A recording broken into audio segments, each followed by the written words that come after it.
Okay, so I think we've got most people with us now. Great to see so many of you back after last week. For those that this is the first time you've joined us, I suppose we'll just start by saying again a big thank you to Whittingham and Riddell for putting on this series of Survive, Adapt, Thrive to help us through this current crisis. And as most of you know, this is the first series of two. The second series will kick off in June, which will be focused around back to profit, and hopefully we'll all be moving through a much more positive phase of this situation. You probably can note as well that we've got Paul Brown with us today as a panelist. Paul is one of the advisory partners at Whittingham Riddell. So anything about tax or general advisory through the accountancy firm, Paul's on hand for questions as well as the any questions through today's presentation. And Paul's also going to hopefully help me pick up some of the questions. We got lots of questions last week, so please do that again this week. We'll try and get through this to leave plenty of time at the end for questions and discussion. I did miss a few last week, so my apologies for that, but hopefully I did get back to all of you that I missed after the webinar. If I didn't, still feel free to email me separately. Okay, so moving into today's session. So as I said, this is the first of 3 webinars in this program, Survive, Adapt, Thrive. Focus very much today around that. How do we adapt now through this situation? I hope in the first webinar, I think a number of you were probably already beyond that kind of disaster scenario planning phase, but we were quite conscious that some people weren't, and we wanted to make sure that we got them up to speed. But hopefully for those that were, there were just a few challenges in there for you just to get that tightened up. Again, one of the handouts is our Survive, Adapt, Thrive roadmap, which I'm not going to go through this webinar, but please feel free to reference that and question myself or any of your coaches at WR over the coming weeks. Okay, so in terms of today, as I said, focusing on adapt, very much around how do we, I'm just going to move something. I'm just conscious that I've got Paul all over my screen, which is for some people might be great, but I'm struggling with that, Paul, sorry. No offense. So for today, focusing on adapt, I'm going to talk about 3 things: resetting your short-term vision, how we can start to exploit some short-term opportunities, and then how do we start to really challenge our model as we move out and hopefully into that thrive stage that we're going to talk about more next week. So in terms of resetting your short-term vision, I just thought I'd just share with you this ad that was put in the London Times in 1913 by Ernest Shackleton. Some of you would know who Ernest Shackleton is. If you don't, I'll explain in a second. Small wages, bitter cold, long months of complete darkness, constant danger, safe return doubtful, honour and recognition in case of success. And I'm just wondering how many people would answer that ad. I'm also wondering whether actually if that ad was in some magazines and recruitment consultants today, it actually might not be too far off the mark for some people. But miraculously, 3,800 people replied to that advert by Ernest Shackleton. And why this is relevant is, again, for those that don't know very quickly, Ernest Shackleton led an expedition during the time of the First World War. Ernest Shackleton was already a very experienced explorer, had been on the Scott expedition to the South Pole that obviously failed, but was sent home early from that due to illness. So never made that fateful journey across the ice. But why this is so prevalent is this was a disaster, this expedition, but this disaster turned into what probably is the greatest example of exemplar leadership that we probably have even to this day. So what happened on that expedition was within months of making the journey to the South Pole with a view to crossing the Antarctic continent. That was the objective. They got stuck in ice, and after several months stuck in ice, the ship was eventually lost and crushed to the ice. And this expedition was left hundreds of miles from land and food. And despite spending the next 2 or 3 years out there, all managed to come home alive. And for those that want to read the story, I can recommend the Penguin book. It's a great, if you just want to find out about Ernest Shackleton. But I think what's more useful for us as leaders is there's a great book by Dennis Perkins called Leading at the Edge, from which there were 10 tips for exemplar leadership that came out of Ernest Shackleton's expedition. And I wanted to share the first one with you, which is this kind of never lose sight of the ultimate goal and focus your energy on short-term objectives. And what was interesting about this expedition was actually the summit for Shackleton never changed. There was a shift of path, so his short-term vision changed. It changed from everyone crossing Antarctic to getting everyone home alive, which he did very, very successfully. But actually his summit was always something completely different. And what his summit was, and what it remained to be, was wanting to get home and be able to tell the story of the adventure that they all went on together. So I think the message here in terms of your short-term vision is for most of you, the summit hasn't changed. What you want to achieve as a business, what you want to achieve personally for yourself and in your life, probably when you sit down and reflect, is exactly the same. But of course, what you've had is a COVID-19 avalanche come straight through the middle of you, and probably make that summit look a very long way away, or even hard to see. The problem we have now is we have no ropes or guides. We probably need a new plan. I think we definitely need to think about resetting timings. We're definitely going to need to realign our people. But I think, as I said, just reiterating, I think for most people, it's the same mountain. You just probably need a new part of the summit. I think if your mountain has been destroyed, obviously you do need to think about a new summit. I'd probably also caveat, I think that some people during these situations effectively challenge what they want from life, and so may want to create a new summit. And I just want to say that's okay. I'm not saying you have to have the same mountain, but I think for most people it won't change. But if you are one of those that your mountain's been destroyed, or you want to change your mountain, then that's fine, and I would do that consciously. Okay, so let's move on to short-term opportunities. I think I just wanted to talk about perspective. I think this is definitely a time for perspective. There is a huge opportunity for many people to exploit the current situation, and I put there in brackets, in the right way. So there are many famous examples. You probably don't need me to list them, but just for those that may not have seen them and have been living under a rock, we know Louis Vuitton, have pivoted their business into making PPE. Big companies like BrewDog, the beer company, making hand sanitizer. Manufacturers like Dyson making ventilators, and even closer to home in the Black Country. I mean, huge examples in our manufacturing base in the Black Country, making all sorts of things for the front line, ventilators again, that are really helping the cause. But I think even closer to home, I look at my local coffee shop, an independent coffee shop here in Sutton Coldfield, where I live, and he's completely sort of jumped on the opportunity to serve his local community, which is obviously where, as an independent coffee shop, his base is. And he's grinding and selling coffee and accessories, and delivering them to within a 4-mile radius of his coffee shop on his push bike, and doing, I'm not saying he's doing as good business as he was, but he's doing business and he's surviving, which is great to see. So I think just the first thing is just to, where are those opportunities for you? Because if you sit down and think about it, there are very often some things that you can do. Whether there are opportunities or even if there aren't, I think there are always opportunities that are non-commercial right here, right now, which are sometimes hard to stomach when we're just trying to survive through this situation. But I even look at this program that WR have put on for you guys, and this is a great opportunity. It's not commercial for them. There's no revenue for this, but it's a great opportunity to connect with their clients and add value to their clients. And I think for everybody, there's great opportunities to do things that may not be commercial, but are the right thing to do, will connect you with your customers, and may see benefit on the other side. Probably the other things I'd say in terms of non-commercial opportunities right now, because sometimes these things do commercialize later, is really be thinking about, are there things in your business that you could be cleaning up? Things that it's that messy drawer in the business that you keep saying we should do something about that because it would really help us, but we never have. With the extra time that many of us have, those cleanup operations should be thought about now. And I think also really think about things you can do that may not be commercial now but might be commercial later, just to get ahead of the game. What you don't want to be doing is sitting here waiting for the world to wake up and then starting to think what you're going to do. As much as you can do to be ahead of the game will really stand you in good stead. I also wanted to talk about the recession. Now, we are clearly in a recession now because we're still locked down, slightly lesser so, but still to a point. But I just think we are going to come out of this in a recession, and I am no economist, but recessions typically anything from deep recessions, anything from 7 to 10% probably of the market shrinks. And who knows, we may come out of this in a much worse state. There's noises of a recession as big as 15 and 20%. We won't know until we come out the other side.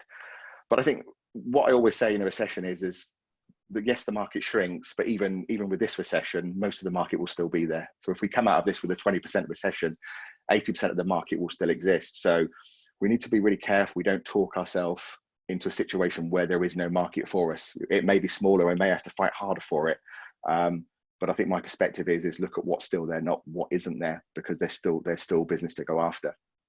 I think to stay on that recession theme as well, I think it's really important that, you know, when we get these numbers, is that, you know, they're just average numbers that we receive. In a recession, there'll be winners and losers. There will be some markets that will actually, the depth of their recession will be bigger than the number that averages across the whole market. But there will be some industries that don't shrink at all, and there will be some industries that grow. So it's worth also thinking about, you know, where are you doing business? What are the markets you serve, and what are the markets that you're in where they're winning markets, and are there markets you're in that are very much losing markets, and do you need to sort of adapt your approach as a consequence? So I think some perspective around what a recession looks like, and the fact that it's not an arbitrary number across the board, is quite an important perspective to gain as we move forward in this adapt phase. The last thing I just wanted to put out there as well is, you know, there is no law against, and actually no barrier to change. So if you do need to make significant changes, there's nothing to stop you doing so, as long as it's ethical and legal, obviously. Most of the barriers to change are in our head. The myth of people don't like change is that it's a myth. There is definitely a difference in the pace at which people are prepared to change and are comfortable with change versus where leaders sit often. And we will talk about that next week. But okay, ask yourself, you know, why aren't you changing if you need to? There's no law against it, and there is no really barrier apart from probably in yourself. Okay, so just you know, I did say that in these sessions we want to give you some useful tips and tools, and in terms of just kind of getting you get a bit more creative thinking and kind of what you might be able to do to adapt, I thought I'd just share this thinking with you. This is a book written by Warren Berger called A More Beautiful Question that if you like reading, I highly recommend. It's probably one of the best books I've read in the last 10 years. If you're not a big reader, you can probably get a YouTube, or I think there's a TED video on it now as well. But I kind of pulled it out myself recently. I was asked a question by my coach at the start of this, because, you know, like most businesses, we've had some impact, probably not as much as most, to be fair, but still fairly significant. And my coach just said to me, look, Jason, I you know, I see where you are, and, you know, I know you've got your scenario plans and you've got it all worked out, but if I said to you, you know, you have to replace your revenue regardless of what's happening by the end of May, what would you then do if you had no choice but to replace that revenue? And it kind of got me thinking that it kind of posed me a really difficult question, which is kind of at the heart of how A More Beautiful Question works. Just for completeness, the book was written on the basis that learning is most accelerated between the ages of 0 and 5, and then massively decelerates after that. So we learn as human beings more before we go to school than after we go to school. And the reason for that is preschool, how human beings learn is by asking questions of the world. And then we go to school, we get told to stop asking questions, and our learning decelerates. So it's kind of trying to bring that kind of principle back. But how this works is kind of, what's your question? And you kind of need to find a kind of why can't we question, which is a bit like, you know, what, Jason, why can't you get all your revenue back by the end of May? You know, you need to ask yourself, why can't we, you know, successfully double our income? Why can't we, you know, diversify our business? You know, you need to sort of find that really big, challenging question. Once you've got that question, the process is brainstorm what if. So, and I mean, you know, no, not what if the world ended, but what if we did this in a positive way? You know, what if we went online would be a common, probably, what if for many businesses today. And brainstorm as many of those what ifs as you can. There are some rules to this exercise. There can be no debate, because you want to get as many creative and crazy, stupid sometimes ideas out, because sometimes they lead to genius. So no debate, no answers. We're just trying to get the what if questions out. And whoever facilitates this in your business, write exactly as you hear the question. And if people make statements, change those statements into what if questions. The only thing you then need to do then is ask, you know, how will we? And I think how will we as a group is really important, because one of the key things around this is how you bring your people into this and align your people into the challenge. If you read the book, you know, you'll see many great businesses of today were built on this process. Dropbox is one of the big examples, but there are many more household names that you'll read if you read this book that have built their whole business model around this process.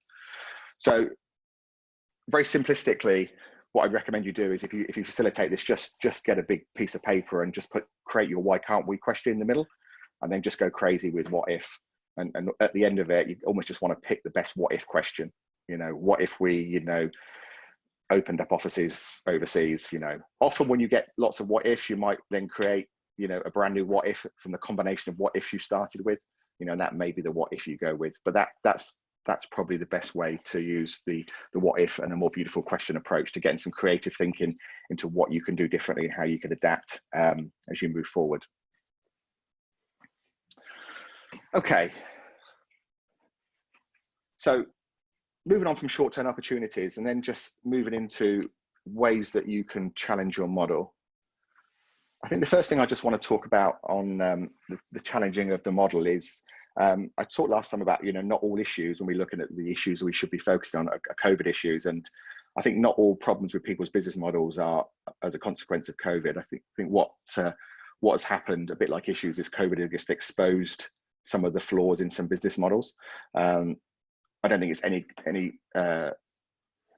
there's no surprise that many of the big companies that have already, you know, closed stores or closed businesses completely. I'm thinking of the Debenhams of this world and the Cath Kidstons and the retail examples, and of course there are many others. Were already businesses that had issues with their business model and issues with their business. So I think it's a great opportunity just to step back and just ask yourself, you know, what have we learned about our business model that COVID has just kind of laid bare? Again, I think probably a couple of stories. I have a business that I work with that's part of the Sodexo organization, which is a, you know, huge global organization. This is a small part of their global organization. We had conversations last year about the fact that all of their business, you know, multi-million-pound business, but it was all focused into the hotel and restaurant trade. We talked last year about diversifying that into other market sectors, which, because they were doing very well and they were busy, they decided not to do. Now that particular business has now gone from 20 million pound turnover to zero overnight. And now saying maybe we should get into those other markets. Obviously now though it's much more difficult because they're not doing it from a position of strength. So, you know, what are those lessons learned? I've certainly learned lessons by thinking about this. You know, we have a very successful business, but our model has been very much built on, I would say, fairly large programs and retainers, which are fantastic and gives a great business, but actually in times of recession and certainly in times of crisis, comes under great pressure. And other parts of our business that is probably more what I call low value items with higher volume is a much more sustainable business model. So we still want to do both of those things, but actually we probably need the concentration of those two things to be turned on its head. So we've done lots of things in the last 6 to 8 weeks to turn our business model upside down. We haven't particularly changed our model, we've just turned it upside down in terms of concentration. So what are the lessons learned for you? Do some deep reflection, be brutally honest. You may not have to be, may not have any choice but to be brutally honest for some people, depending on where you are, but a great opportunity to think about lessons learned. The other thing in terms of challenging a model is, I just wanted to share this. I think there's a massive opportunity around new customers. There is no doubt that many people have more time, are more available at the moment. I'm losing count of people that are responding to me, communicating with me, talking to me, and many people are saying the same, just through channels like LinkedIn, for example, that when normally people are just too busy, it's just normally we're just part of the noise, and suddenly, you know, they're responding and having conversations because they have more time. What we're seeing happen is that the opportunity is that people are prepared and have time to try new and different relationships and break loyalty that they've previously had. So I think that's a really interesting thing to think about, because I think we're maybe a little bit frightened to get out there and talk to people. We don't want to upset people. Obviously, we have to be conscious of where people are. We talked about that last week, but I think this is a time to actually, you know, get out there, make a bit of noise, try and connect with people, because I think you might be surprised how many people are prepared to do so just because they have time and availability. That obviously also comes as a threat, just to flip that on its head, you know, because people are out there getting busy. And if you're sitting back, you know, some of your customers that are still with you may be being courted and maybe listening because they have time to do so. Okay, so have a think about that. And I suppose then it's just the question that we're kind of left with on our model is, you know, do we need to adapt our model, which I think is where we were, or do we need to completely pivot what we do? Because, you know, actually what we have been doing is not going to be enough on the other side. And for some people, there may be some adaptation and some pivot. So again, what I want to do is I just want to share something practical, that you can use without going through a complete business modeling process and a complete reinvention of your value proposition, which would take us a day, not 10 or 15 minutes, that you can use and take with you.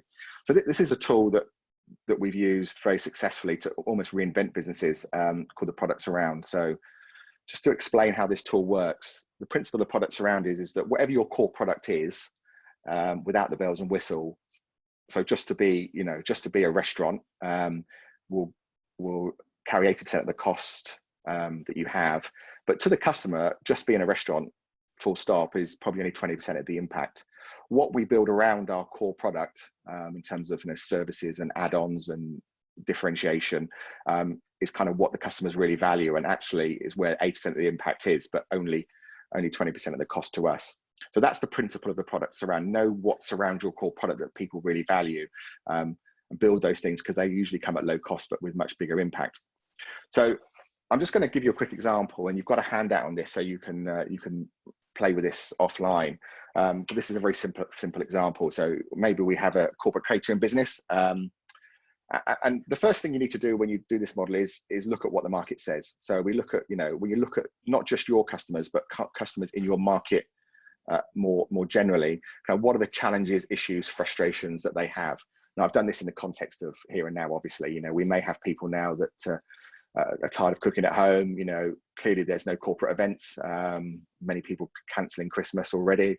Got a real challenge retaining chefs, and we already had a shortage of those anyway. And I suspect many of those are wondering whether they stay in the industry in the short term. Customers are just physically at home. So if you've kind of got some of those issues and challenges in your corporate catering business, kind of what can you do to sort of build that value-added proposition around it? So you might engage with new Uber Eats. You might look at a new low-cost home delivery menu. You might look at a completely different contact program, because you can't just rely on people walking in the door. You've got to get out there and find people at home. You might outsource your kitchen, and not actually keep that overhead. You might do a daily, nightly special menu to keep the variety for people and keep them coming back. So that's just a very simplistic example, but I think it'd be great for you just to if you're an accountant, put in the middle, we're an accountancy firm. What's the world saying at the moment about the world of accountancy and what they need from accountants and what's frustrating about accountants, and then start to ask yourself, what could we offer around that core offering of being an accountant that will add value and differentiate us in the market. But obviously the difference with doing this, I think, in normal times and now is, I think that you definitely need to be thinking, what are the customer problems and needs for the next 6 to 12 months. We definitely need to short term this a bit more than maybe we would need to. But then I would ask, what strategies, adaptations will stick and align to vision post-COVID, because we do want to normalize at some point, and we'll talk about getting back to strategy next week and in the second series of these programs. What's working and what's not working, and what are we already trying. And I think, a bit like your scenario plans, be prepared to adapt this several times as we go through the coming weeks and even a few months. The whole point of the scenario plans having assumptions is that those assumptions will either be proved right or wrong over time. And I think the same will happen with this. You'll need to try a few things and adapt as you go and refine. Think about what can we learn from other industries. Where's the best practice? Where's the great innovation? We're certainly, we've always thought we've been pretty good with technology for our industry, but even I was on a conference last night in Australia, so between 1 and 4 this morning. So if I sound jaded, I apologise, but that's why. But I've already learned there's much more innovation within technology that we can be using. So look outside your own world and see what you can be learning from there. What can we learn from our best competitors? I'm not a big fan of getting obsessed by competition, but I think it's worth just looking over the fence and just seeing actually if they've got a few good ideas that we can steal from time to time. So I'll give you a handout on that. Again, if there's any questions on that, feel free to fire them to me afterwards, or fire them to your coach. But I think another really good exercise just to sort of start thinking about that adaptation or that pivoting that you might need to do as we come through this phase. Okay, so just 2 final thoughts from me before we sort of move into some questions. Great businesses nearly always double their marketing and or sales effort in a crisis. So it goes back to, I think, that opportunity with where customers are at the moment. Don't go quiet. Up your marketing effort or your sales effort in the right and appropriate way, depending on where your customers are, obviously, through this crisis. But we also know, that most high-performing salespeople actually perform even higher in times of recession. That's been proven over and over again over the decades. And part of the reason for that, I talked about, when recessions hit and getting the perspective, many salespeople and many businesses will almost become paralyzed. They'll sort of sit back and their activity will dry up because they'll look at the world and go, well, we're in a recession. Nobody's doing anything. Nobody's buying anything. The market's disappeared, which of course it hasn't. It's just shrunk. And that paralysis mixed with great salespeople or great businesses getting busier usually often ends up with them getting better performance and better growth. So there's a real, within the realms of your budget and resources, how can we get busier, get more, promote more, talk to clients more, get out and engage with customers more, because you'll probably find actually, even in a shrinking market, you'll get more traction because your competition are paralyzed. In terms of, would you move through your what ifs and your product surrounds, and you're looking at potential innovation, remember imperfect is good. If you try and perfect something before you take it to the world, you'll spend the next 3, 4, 5, 6 years making no ground. There's a great book called Lean Startup, which a phrase was coined called minimum viable product. Just create the minimum you need to be able to take out to customers and test and get feedback, because then you can come back and fine tune and refine and improve as you go. But imperfect is good, because the quicker you can get feedback, good or bad, the quicker you can move that forward and refine that into the market and get traction. Okay, so they were kind of my 2 final thoughts. So I suppose just summarising today's journey, in the adapt phase, reset your short-term vision. Take a lesson from Shackleton. And if your mountain hasn't changed, you just need to reset that path. So just think about how you do that. And so with that caveat that if you want to change your summit, or your mountain has been blown up, then you obviously need to rethink what that might look like in the future. Make sure you exploit those opportunities and think about that what if process. That will really unlock, I think, some creativity and some good thinking within your teams, and challenge your model. Learn the lessons that have been exposed by COVID, adapt and or pivot if you need to, and get out there. Don't go quiet on the world. Okay, so as we did last week, we'll open up for some questions, just while you're thinking of any questions and while Paul's having a quick check of any that have already come through. Remember, you've still got access to 2 free courses. I think many of you have already done that. I've logged a few people on this week. I noticed some courses still open until the end of May. So just reach out if you'd like to get involved in that, or any of your teams want to get involved in that. Remember, your support coach is here for you at WR, as am I. Happy to take any emails or calls. And again, take a bit of time to reflect on these. Conscious we go through these quite quickly. So reflect on them, and any questions afterwards. As last week, a few people fired some questions, and again, the coaches and myself are happy to field those to help you on your journey. Okay, so I'll just come off here now and open up for any questions. Are you still with me, Paul? I am indeed. Awesome. Nothing in the Q&A just yet. Okay, so as last week, we'll give people a bit of time to think. Feel free to post in the chat or in the Q&A. Feel free to raise your hand and I'll happily give you the floor. It'd be great to get some questions. We got lots of questions last week, which I thought was really valuable. So if we can do that again, that would be great.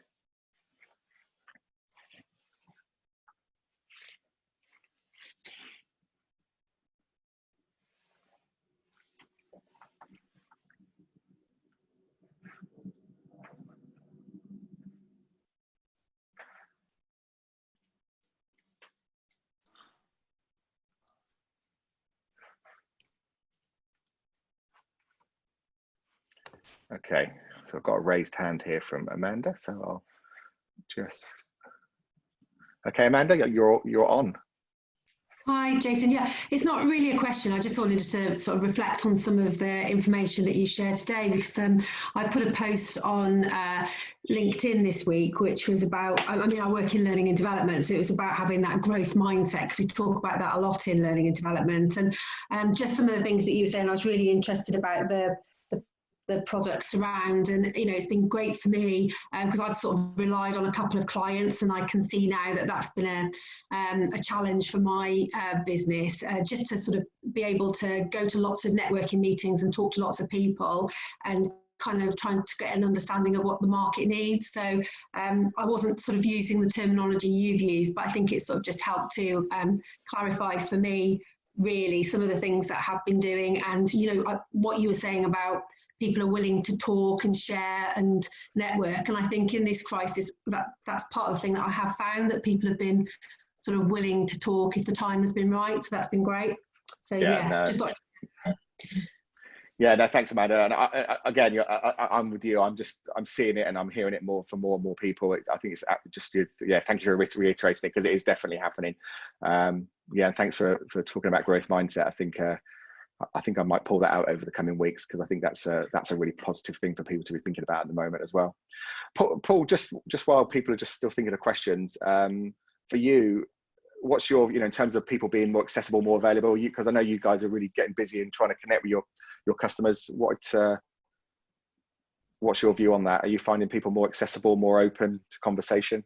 Yeah, totally. I mean, I think, people do seem to have more time to talk. They're willing to share a little bit more. They're interested in having conversations where maybe they were quite difficult to engage with previously. I think, it's all been positive from that point of view. And I think actually, using some of the tools like Zoom, for example, does mean, rather than even just being on the phone, being able to see somebody on the screen makes it just that much more meaningful in terms of the discussion. So actually, I think in many ways, it's actually strengthened our ability to sort of connect with people, including people who aren't currently clients. So yeah, which I think that's the point, is that I agree, much richer conversation with clients, and as you say, more conversations with prospective clients, which is obviously great when we're going through this situation.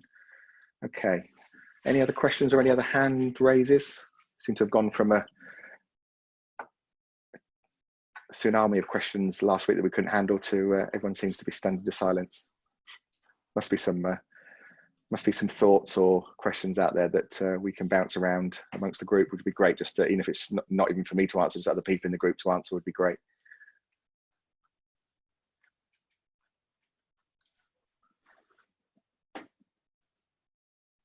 And even any reflections from the things we talked about last week that maybe you've worked on over the last 7 days would be great to share with the group. If anybody's got any insights from that, again, feel free to share some of that. Okay, I've got a couple of hands going up now. Okay, so I'm just going to bring Vicky online.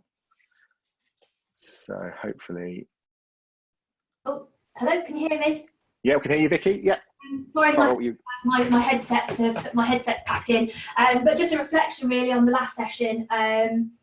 We found it very useful to give us kind of a direction, and we're putting a COVID task team together. Oh, fantastic. Really exciting. So we've gone from kind of 4 directors trying to protect the management team, and to kind of thinking, no, actually, that's a really good point in terms of getting people involved. Let them be part of surviving this, but also, they might have some great ideas that we haven't thought of. So we're going to kick that off next week. So thanks for that. No, pleasure. And what's the response from the team been? In you bringing them into the fold? So there hasn't been a response yet, because we've got our first meeting. So they know they've got a meeting coming up. However, we're going to have our first meeting just to say that we're forming the task team, and it might be that because of the workload, some can't be involved. But I think we're really, really confident that it's going to be strongly received.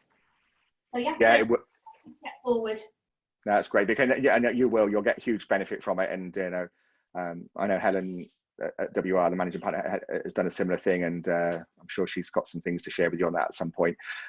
Thanks, Vicky, and maybe next week you can tell us how it goes. That would be great to hear. Yeah, absolutely. Okay, I'm just going to got some other people coming on now. Chris, I'm going to bring Martin Dean on to the call now. Hopefully Martin can hear us. Can you hear us, Martin? Yeah, I'm there. Yeah, you hear me? Yeah. Well, you're here, Martin. Yeah, just an interesting observation that you guys were saying a couple of times. I think you're saying how you got more time at this at this time of crisis, but just a feeling that's not. We're not quite sure why, but that's not been our experience. We're not that business is booming or anything, but we are rushed off our feet, just dealing with the day-to-day, reacting to the latest government initiative or rule change or guidelines or whatever. So this week we spent an awful lot of time trying to understand the return to work regulations, briefing our staff, and all the rest of it. So it just feeding in a little bit of a different insight really on it.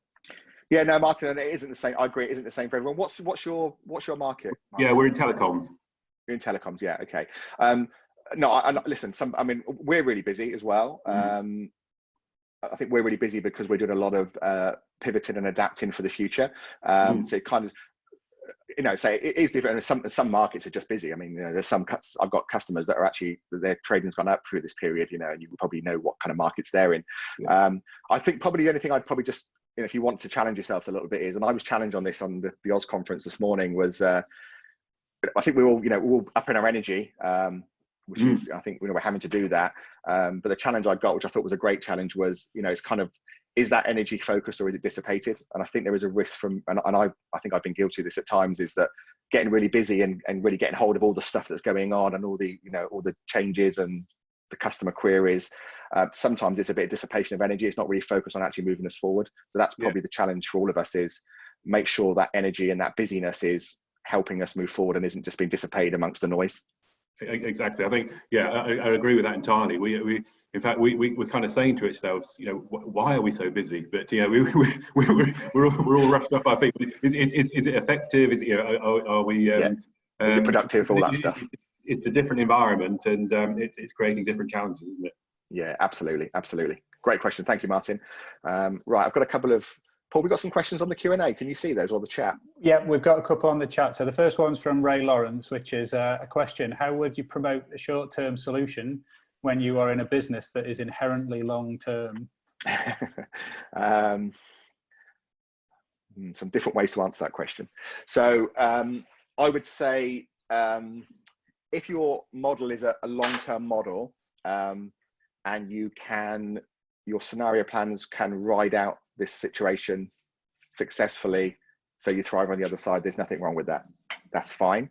I think, though, the question is the real challenge is your business at risk if you stick to that or purely that long-term model? I'm not saying you ditch your long-term model, but if you stick to just that long-term model, and there's a risk that through this the business won't survive, I think my short answer is you haven't got a choice, really. You've got to adapt something or pivot somewhere to give you something else. And I think I mentioned last week, even back in the GFC, so 2008-9, we had businesses that, as big as 50 million, that completely pivoted their business to something completely different, and they're still 50 million pound businesses, but nothing they do is the same as what they did pre-2008. So it probably is a question around how much at risk are you if you don't do something different. That's probably the question I'd start with. I don't know if you have a view on that, Paul. It's different. No, I mean, I think that's right. I think we're very much looking, we're a long-term business. We build our business around long-term relationships, but we're looking to refocus where those relationships take us, I think, and what we deliver to our clients. So I think, there are short-term actions that you can take which can have long-term benefits for the business, I think, from my point of view. Yeah. And I think that was from Ray, wasn't it? Ray's also got his hand up. I was going to let Ray talk in case there was anything else on that, or he wanted to come back and challenge me on that. I'm happy to be challenged. Ray, you've got the floor if you got anything else to add, or you wanted to challenge any of that. Clarification of what I meant, really. So, can you hear me? Yeah, we can hear you, Ray. Absolutely. Great. Okay. And excuse me, because I appreciate all the points that were made by the two of you. It's what I was really getting at is that these solutions that we offer for our clients are inherently long-term. So they may take many months to make a decision, and they'll be into a implementation phase. So there may be 6 months away from a pilot or something. And so I was really interested in your thoughts on, with something which has a longish gestation period before you're going live, what your thoughts were on promoting things in a short-term way for something which is, for the client, inherently long-term by the nature of its being, really. Yeah. And this is software as a service. Yeah. No, I think so. Yeah. So what you're basically saying, Ray, is you're in a long sales cycle business, and then there's a fairly long implementation because it's a fairly substantial project, or essentially a process change within their business ultimately, if it's software, I'm assuming. Yeah, let's say typically sort of 6 months, so it's not like 3 years or 20 years, but yes. Yeah, again, I think the things for me are providing so it may well be that actually having a long sales cycle may not be a disadvantage. Probably the challenge is my point about salespeople can go into paralysis, is that you are keeping those conversations going and keeping the advancement through the sales process going during this time is probably one of the things I would definitely be thinking about. Because if you've got a 6 month sales process, but you're a bit passive at the moment, and again, you do have to be careful because you don't want to piss people off at the moment, clearly, as well. But so if that then becomes 9 and 12 months, then that might start to hurt you, I suspect. Yeah, we're being equally active in the sales process, so it's not really the sales process. It's it's the case of we can't sort of say, hey, buy it now, you get a free set of steak knives. This is the deal now, and so there are no easy answers. But I thought I'd ask the question. I think it's great. Yeah. I think it's kind of, because in my head I'm thinking, now what's the real problem? Is the real problem that people are not making a decision? I'm curious as to kind of what's the real challenge for you here. We are closing deals because everyone's just going, and we're just not making a decision at the moment until we know what's happening. Well, we have a mixed landscape there, because some prospects have just said no, we'll just wait and see, and others are just getting on with it, and people we've been talking to for a long time are some of those completing. Some new prospects have completed in a few weeks. But in terms of promoting an offering, which is a mission critical sort of SaaS solution, I'm just curious about how we might do that in a short-term way to in terms of promoting that, rather than because it's inherently the whole cycle is inherently long term, so there isn't a quick, sort of, you get, if you buy it now, you get buy something now, you get like an unlimited data for the first year. And I think what you don't want to do in this period is to cheapen your value offering.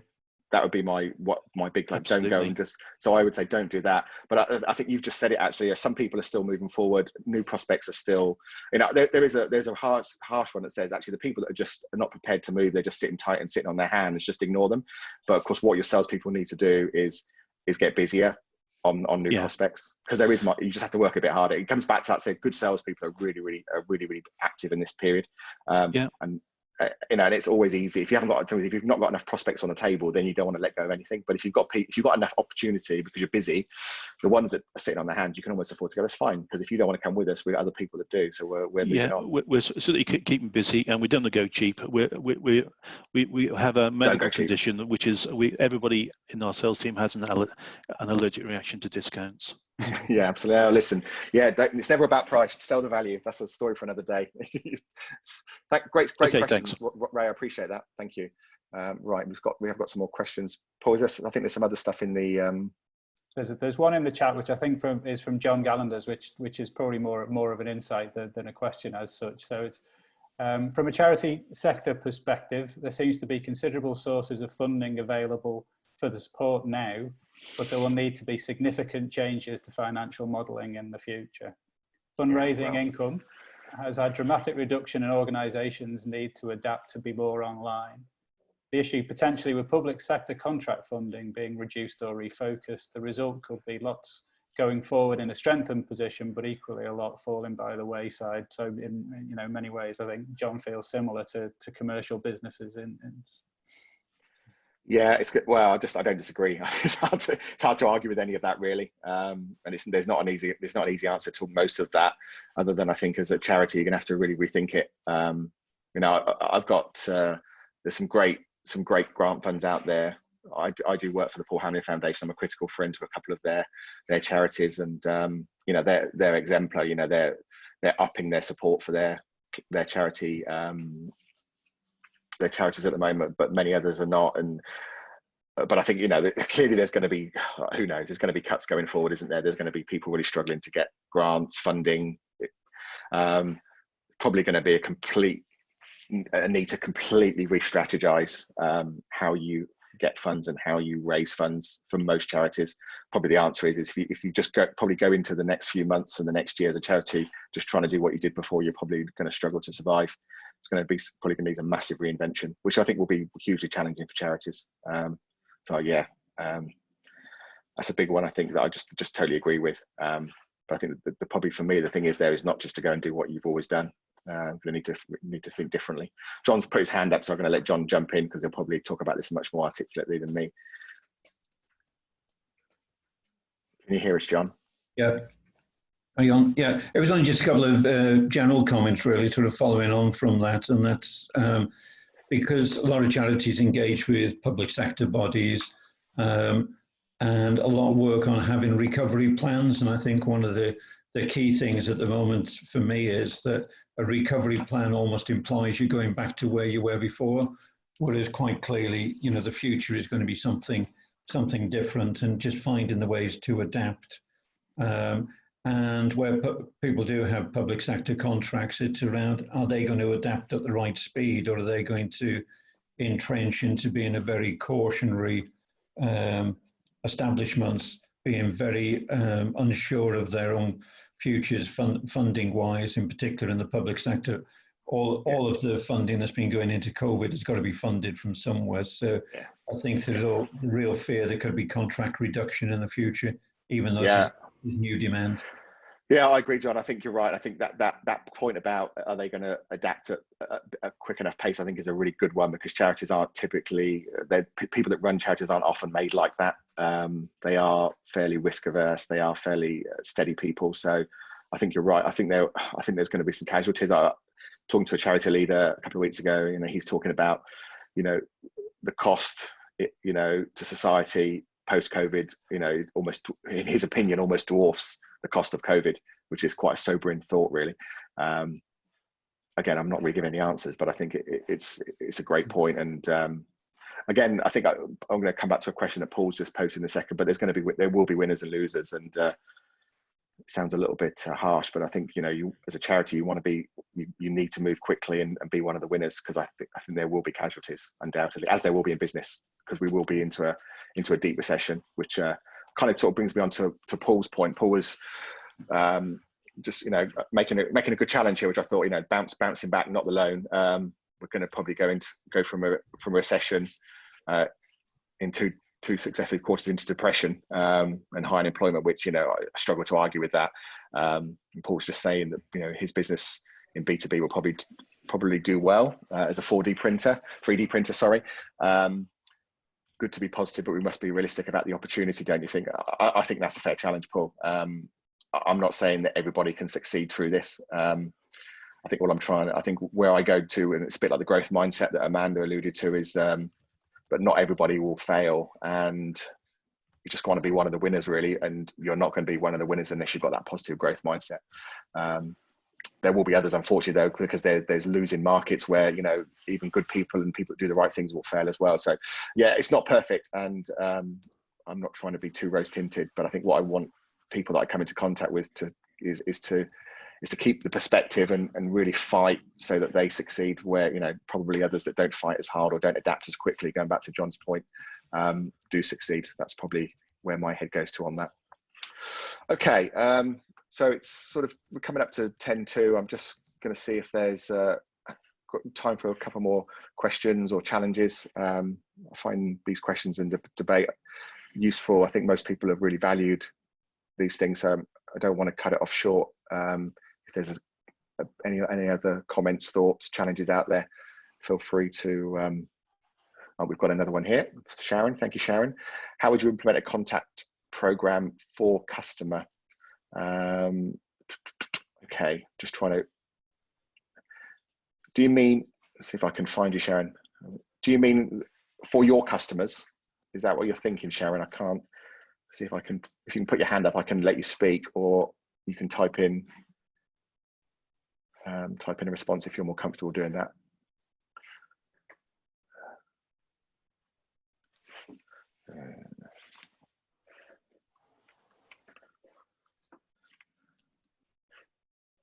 So Sharon, I'm just unmuting you, Sharon, and if you're uncomfortable talking, fine. But if you could just clarify your question for me, that would be great, if you don't mind.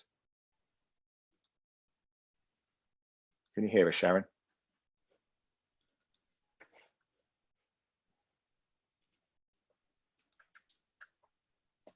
Can you hear us, Sharon? Yeah, can you hear us, Sharon? Yeah, can you hear me? Yeah, great. Can you just clarify for me what you mean by a contact program for customer? Do you mean for your own customers? Yeah, I'm just looking back at the business leader journey handout from the first session. Yeah. And part of the Thrive bit, I know I might be jumping ahead, but that's all right. An authentic contact program for customers. Yeah. So I'm just wondering what that looks like. How people would do that? What would other people do? Okay. So I think, by the way. Yeah, no, that's fine. So I think there's some key points to it. I think there's one element is almost like a calendar. So it's almost like how often are we going to communicate with our customers over, you know, week by week, month by month. It's almost like a, you know, put a big wall planner on your wall in simplistic terms, and work out how often you want to or you need to communicate with your customers / prospects, which are possibly different. So it's kind of working out what that, you know, almost like that 12-month journey looks like. The second part of it, I think, is kind of what you're going to say to them, which is probably the more important part. So it's, you know, why are you communicating with your customers? Is it to keep them informed? Is it to support? Is it to educate? Is it just to promote your products? So you kind of need to lay up the things you want to say and the content you need to produce versus the kind of the timeline you're going to send it out over. And then I think the check and balance on that is, you know, is it relevant? Is it useful to people? Is it too much? Are you going to become annoying? You've got to kind of balance those three dynamics up, really, kind of the calendar with the content, with the appropriateness and the relevance and the volume of it, I think, is probably what I would say. Mm-hmm. Is that how it's fairly high level, that, but does that give you a bit of a guide to where to start? Yeah, it does. It's always daunting when you ring in customers, because we generally, even when we're chasing quotes, so people have rang us for a quote, they still don't want to talk to you because we're in the construction industry, and quite often they just want the quote. They don't necessarily want to open dialogue. So that was quite interesting that people, you know, were finding more time to talk. So I'm thinking that might be a good strategy for us.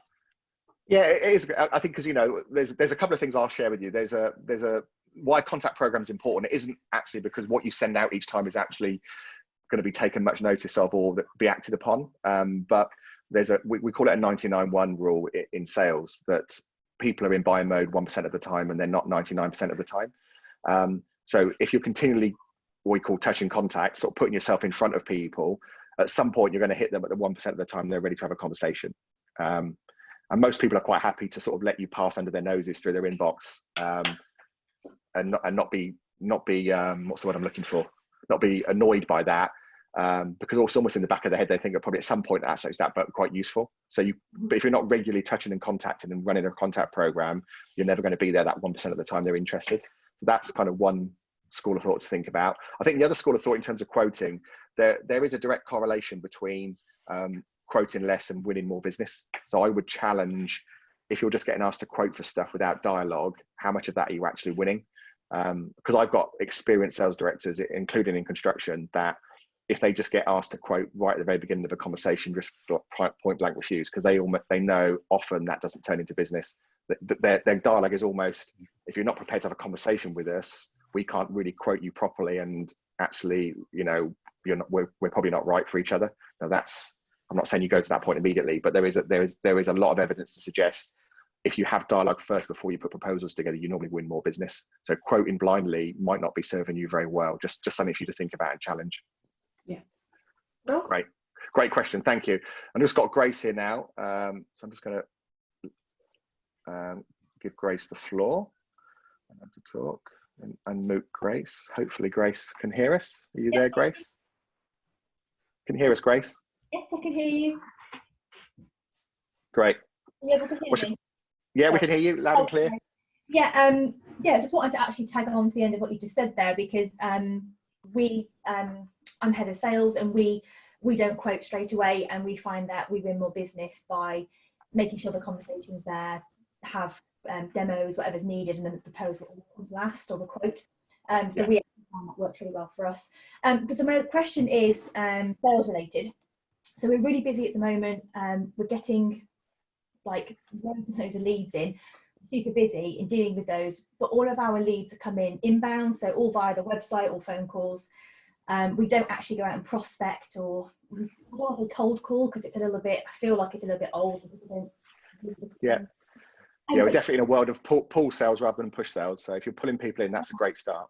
Yeah, and I'm just thinking, you know, are we missing anything? Like the inbound's working really well, because obviously by the time they get on the phone or they've made that decision to fill out that form, they're informed of who we are, what we do, the solutions that we offer, and quite often that then leads into a conversation where they're ready to buy.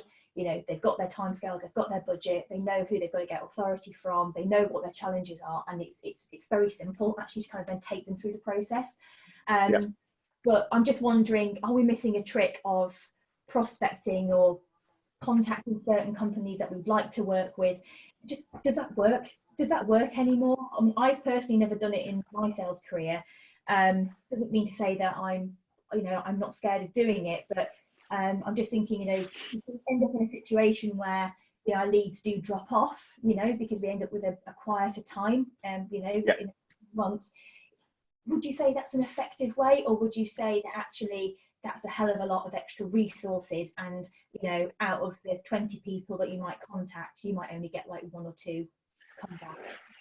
Well, yeah, I think the conversion is lower. It's not. Yes, it can work. So I'm going to make some assumptions that if you are pulling people through to communicate, to contact you, you're saying something out there in your communications that's kind of getting their attention and disturbing them to the point where they think we need to have a look at this and have a conversation with these people. Would that be a fair assumption? Yeah. Yeah. So those messages that are disturbing people for them to want to be pulled into you, because we're definitely the most effective way is to pull people to you. You know, by putting stuff out there that gets their attention, disturbs their thinking, makes them think differently, and makes them go, well, we need to contact that company. That's by far the most effective. So that's good to hear you're doing that.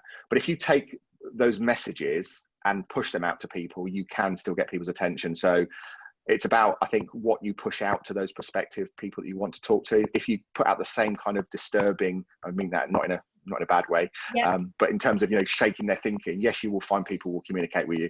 But I think then it's about getting that really, as you said, people we want to work with. So building that kind of, we call it zebra list, but I won't go into zebras at the moment. But, you know, that target list of people that we want to work with is almost like our dream list, and pushing out those messages and those communications that are going to make them go, oh, that sounds interesting, I might respond to that. Yes, you could definitely still do it. And I'd argue a bit of, but you know, if you're pulling enough in, do you need to be pushing stuff out? Probably a blend of both is good, because if one dries up, you've still got the other.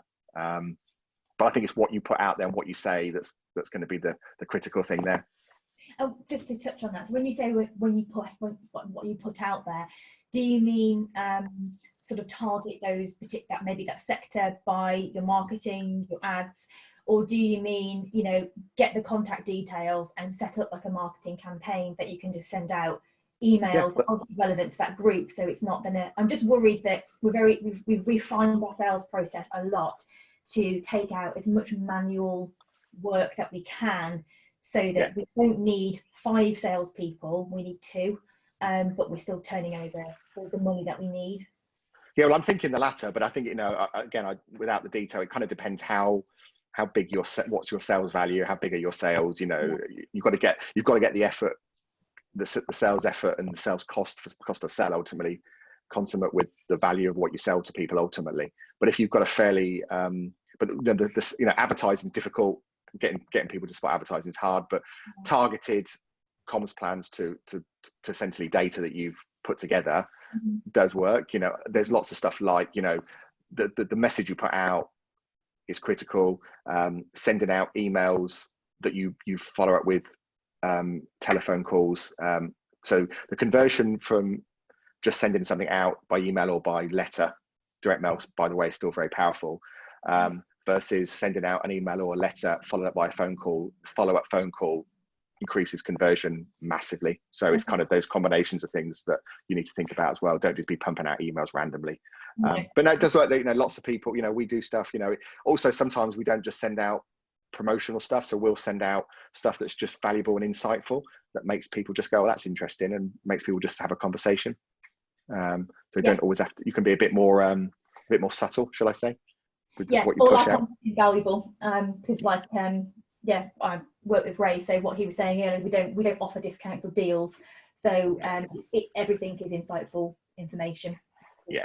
So, and the trick with that is, you know, a bit of what we call sweet spot is getting the balance between giving somebody something that's useful to them, but finding a way that you can link it back to you. Because otherwise you're just giving stuff away, and it's like, thank you, but you know, it's, if you can find a way to weave that back into you, that's the trick with that kind of stuff. Yeah. Okay, brilliant. That's really useful. Thank you. Great. Thank you, Grace. That's awesome. Okay, so I'll take one more question if there is one. Otherwise, I'm just conscious people probably need to get off, and as ever, we've gone over time, but I've been happy to let these run over. I think we've probably picked up everything. Paul, can you see anything else, or are we kind of there? I think we're all done. Awesome. Okay, great. Okay, so I'll just wrap up quickly. Yeah, I can't see any more here either. So yeah, so okay, great. So thank you all for attending. Great to see so many of you come back. Again, if you want to jump on the courses, just reach out and let us know what of those you want to do. Remember your coach, and many of you are talking to your coaches at WR. If you haven't, you know, get in contact with those guys. They're happy to bounce things off with you. As I said, as am I. So reach out if you need to. And otherwise, I'll see you all this time next week for part 3, which is the Thrive phase, before we move into series 2 at the beginning of June. So thanks for attending, and we'll speak soon. Thank you.